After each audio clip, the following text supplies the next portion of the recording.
মঙ্গলবার Birchandra state central library প্রাঙ্গণ থেকে রান ফর টি উপলক্ষে টি বোর্ড অফ ইন্ডিয়ার সহযোগিতায় ত্রিপুরা চা উন্নয়ন নিগমের উদ্যোগে একটি শোভাযাত্রার আয়োজন করা হয়। এখানে আলোচনা হয়েছে, যত আলোচনা করব দেরি হয়ে যাবে। আমি শুধু এটুকুই বলবো, আমাদের একটাই লক্ষ্য, আমাদের ত্রিপুরা রাজ্যের চা শিল্পকে আরও এগিয়ে নিয়ে যাওয়া। কেননা যে আমাদের মোদিজি সবসময় বলে থাকেন ভোকাল ফর লোকাল এবং আত্মনির্ভর ভারত করা।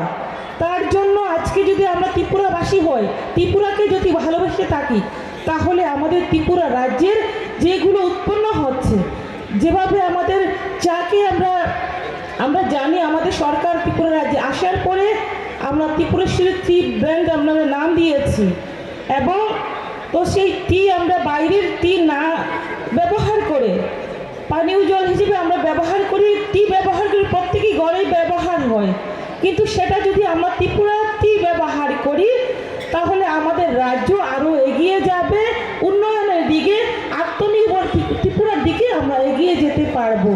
পাশাপাশি আমি বলবো যে আমাদের ত্রিপুরা রাজ্যে বললে যে আমাদের সরকার আসার পরে যে স্কিম চালু হয়েছে, সেই বিগত দিনে ছিল না।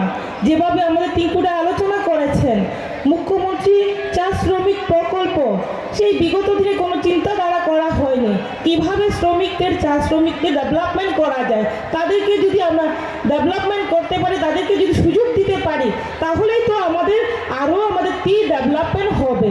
তো তার পাশাপাশি আমি বলবো এটা একটা ভালো দিক, আমাদের সরকার আসার পরে আমাদের চা শ্রমিকদের গুরুত্ব দেওয়া হয়েছে, অনেক বঞ্চিত ছিল, আমরা সুযোগ দিতে পেরেছি। এবং এখানে আমাদের টি বোর্ডের চেয়ারম্যান আলোচনা করেছেন অকশন সেন্টার আমাদের ত্রিপুরা রাজ্যে হচ্ছে, সেটা একটা বড় দিক, যেটা বিগত দিনে চেষ্টা করা হয়নি। আজকে আমাদের সরকার আসার পরে অনেক চেষ্টা করার ফলে সেটা সম্ভব হয়েছে।